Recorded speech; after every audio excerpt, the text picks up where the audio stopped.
Boa noite, pessoal. Este hoje vai ser um vídeo um bocado diferente do que eu tenho feito no canal, mas eu acho que é já vem atrasado, é verdade, já hoje é dia 4. Mas eu acho que devido à nossa história e àquilo que o nosso país representou no mundo durante vários anos, o terremoto de 1755, no dia 1 de novembro, merece ser falado, não para não nos esquecermos, porque de facto foi um acontecimento verdadeiramente histórico. E vamos a isso. Portanto, faria no dia 1 de novembro exatamente 264 anos que foi o terremoto em Lisboa. Por volta das entre as 9h30 e as 9h40, porque, como é óbvio, não existe um registro histórico de que horas é que o terremoto terá acontecido. Terá sido um terremoto bastante violento. Calcula-se hoje em dia, devido a vários estudos que foram feitos entretanto e material que foi feito na altura pelo próprio Marquês de Pombal, o sismo terá tido entre 8.5 a 9.0 na escala de Richter. Não se sabe o valor exato. Esse sismo é seguido por um tsunami que, em alguns casos, dizem que as ondas atingiram cerca de 20 metros, noutros até 30. Não destruiu só Lisboa, destruiu Lisboa, Setúbal, Algarve e chegou tão longe como Marrocos, Finlândia e o resto da Europa. Como é óbvio, não há maneira de saber o epicentro do sismo. Calcula-se que terá sido entre 150 a 500 km a sudoeste de Lisboa, num local chamado Banco de Gorrinhos. Isto tudo porquê? Porque terá havido vários outros terremotos neste local, e daí os sismólogos hoje em dia acharem que é uma forte possibilidade para ter sido o epicentro do local.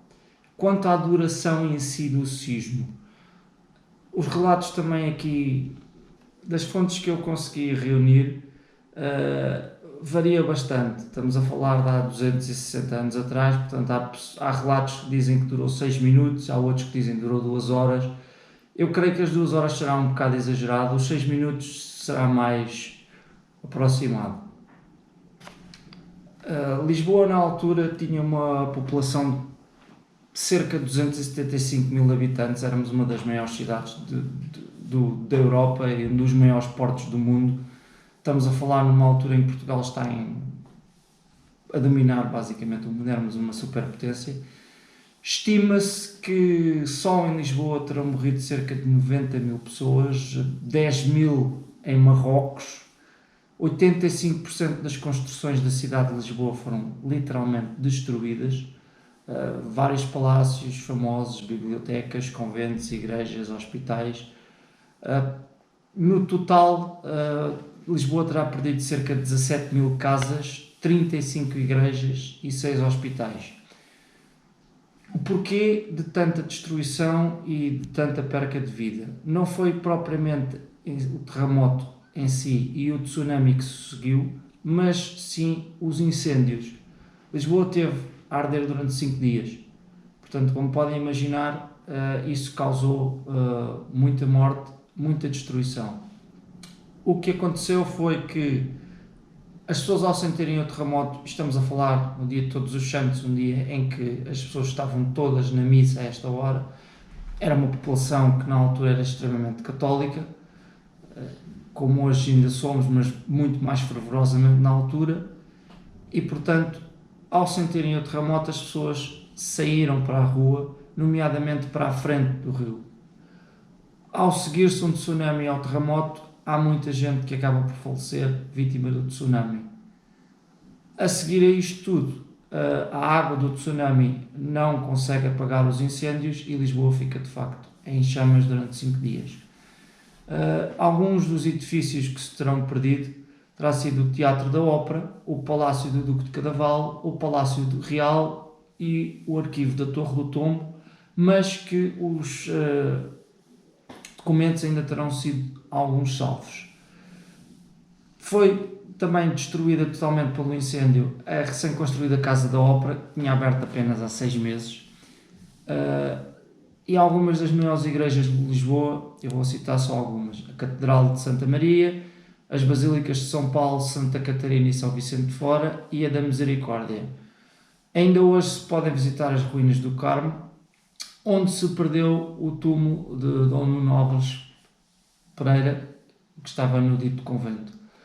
O Hospital Real de Todos os Santos também foi consumido pelas chamas e vários pacientes morreram queimados. Voltamos falando no dia seguinte, o que acontece a seguir ao dia 1, propriamente dito, ao terremoto. A família real escapou ilesa desta catástrofe. Muito possivelmente atribui-se aqui, lá está, as fontes são um bocado dúbias, mas atribui-se aqui um bocado de sorte, entre aspas, porque a corte tinha acabado de assistir à missa e encontrava-se na altura em Santa Maria de Belém, que seria nos arredores de Lisboa por aquela altura, devido à vontade das princesas de passarem o feriado fora da cidade. Não só a família real, mas também o Marquês de Pombal, que na altura era Ministro da Guerra e viria a ser o Primeiro-Ministro de Portugal, sobreviveu também ao terremoto. Sebastião José de Carvalho e Melo, que é o Marquês de Pombal,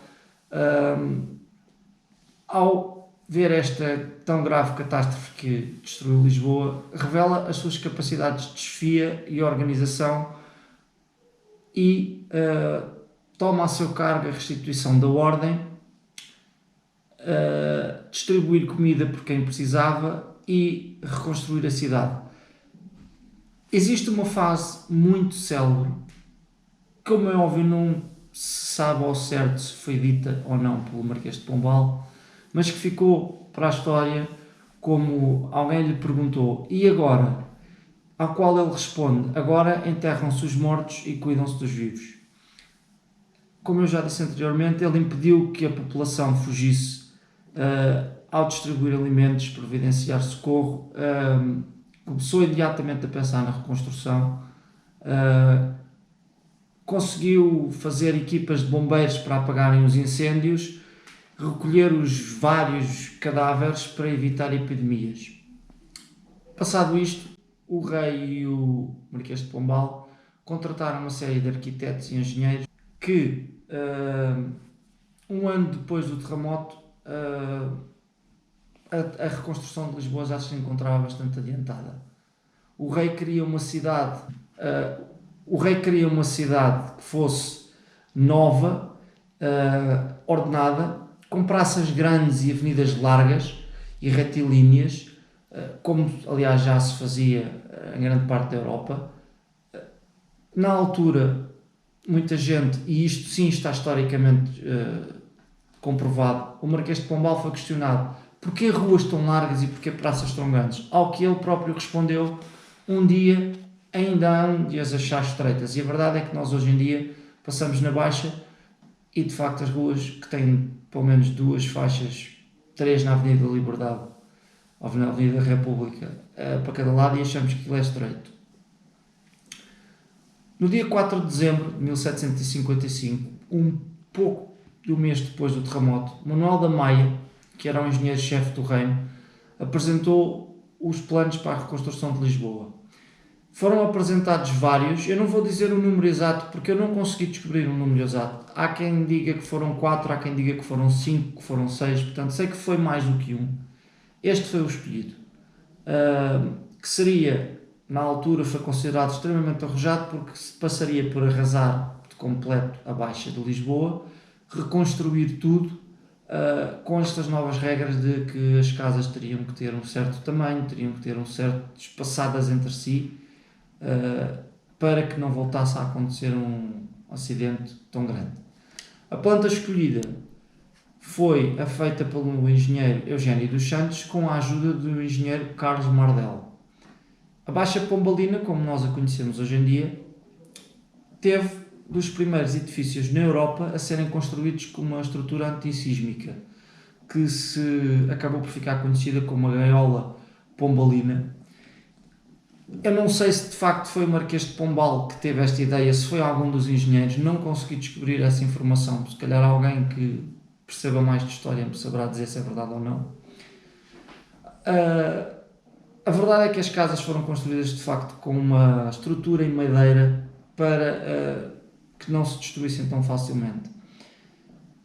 Aqui as competências do Marquês de Pombal vieram-se a demonstrar de facto que ele era um grande estadista, porque ele não só se limitou a reconstruir a cidade, como fez uma coisa que foi inédita e muita gente considera que terá sido o início da sismologia moderna como nós a conhecemos. O Marquês de Pombal faz um inquérito para ser enviado para todas as paróquias do país. E paróquias porquê? Porque na altura, como é óbvio, a igreja tinha um grande poder na nossa sociedade, e o questionário tinha estas questões, o que para a altura seria uma coisa já muito à frente. Eu passo a enunciar as questões. Quanto tempo durou o terremoto? Quantas réplicas se sentiram? Que tipo de danos causou o terremoto? Os animais tiveram um comportamento estranho? E o que aconteceu nos poços? Ora, as respostas a estas perguntas, tanto quanto eu fui capaz de descobrir, ainda se encontram na Torre do Tombo, e é muito através deste inquérito que se conseguem chegar às conclusões que se chegaram do tamanho do sismo, neste caso do grau do sismo, do tamanho das ondas do tsunami, da destruição que causou. E eu decidi também fazer este vídeo um bocado para mostrar que nós portugueses somos um povo que já mandamos no mundo, já hoje em dia temos um lugar muito pequeno, mas não nos deixamos ir abaixo facilmente. Eu faço este vídeo um pouco para relembrar o que terá sido há 260 anos atrás remover 85% da cidade de Lisboa à mão. Não havia máquinas, não havia nada, não havia eletricidade, era tudo feito à mão. Portanto, aqui fica a minha homenagem às pessoas que nessa altura fizeram esse esforço e reconstruíram a cidade de Lisboa e todo o resto. Setúbal também ficou completamente destruído, o Algarve também. Pessoal, a câmara ficou sem bateria, como vão reparar. Eu estava a dizer que de facto não foi só Lisboa que ficou destruída, o Algarve também, Setúbal também, foi tudo reconstruído. Eu decidi fazer este vídeo, embora sendo um dia trágico para Portugal, mas para relembrar, recordar um pouco da nossa história. Espero que gostem. É um vídeo completamente diferente daquilo que eu tenho feito no meu canal, e espero que daqui para a frente volte a fazer mais alguns. Se gostarem, deixem o vosso comentário aqui em baixo. Eu vou deixar também na descrição algumas das fontes que eu utilizei e vou pôr algumas imagens que consegui encontrar. Muitas delas são quadros do que se terá passado na altura, ilustrativos, não passaram disso. Obrigado e espero que tenham gostado do vídeo. Vai ser um vídeo um bocado diferente.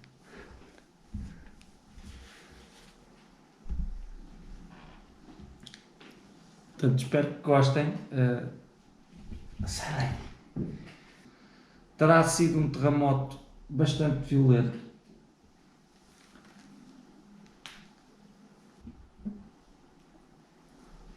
E a Lady? Das fontes que eu... Bom, vai para as bloopers. Vai para o chão, mãe.